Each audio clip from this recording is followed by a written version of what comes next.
with plenty of hard muscle on his solid frame, a man in his prime, and that had been more than apparent as she'd watched him walk, shoulder to shoulder with their son, a few seconds earlier. "Who are you here to meet?" the hostess asked. "Name's Phoenix Fuller," came his response. "What does she look like?"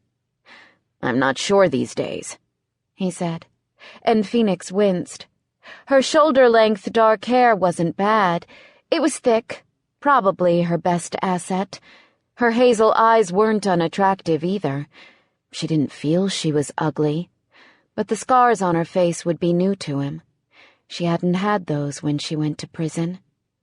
"She wasn't very tall," he added, as if that might be the only detail still applicable. "There was a woman who said she was expecting 2 more to join her," the hostess said. "But I don't know where she went." Determined not to miss this opportunity, after waiting so long for it, Phoenix curved her fingernails into her palms, took a deep breath, and stepped around the corner. "Sorry, I had to wash my hands." The frown that appeared on Riley's face brought heat to her cheeks. He wasn't happy to be in her presence. No doubt he'd spent the past 17 years hoping he'd never have to see her again, especially since her release date had been extended twice beyond her original sentence. But she'd known this first meeting would be difficult. Squaring her shoulders, she ignored his disapproval and turned to Jacob. "Hello, I'm your mother."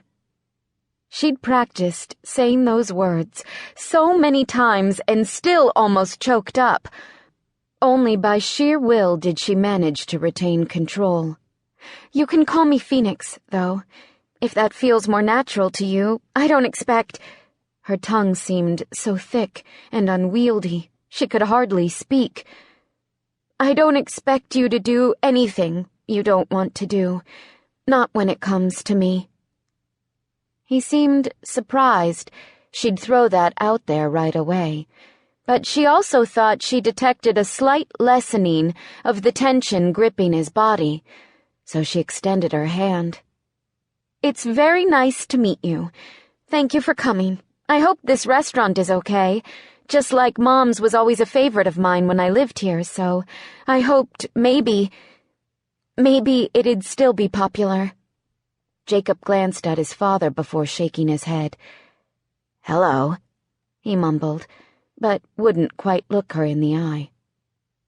Telling herself that was normal, that a certain amount of reluctance was to be expected, she let go as soon as they touched.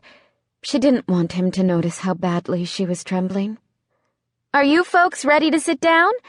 The hostess, who'd been distracted saying goodbye to some departing patrons, was now watching them with avid curiosity.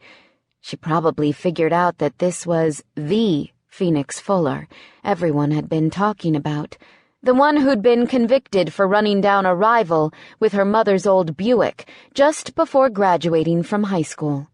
"Yes, please." Supremely conscious of the 2 people trailing behind her, Phoenix followed the hostess across the restaurant to a corner booth. Once they sat down, she leaned back as another woman came to bring them water.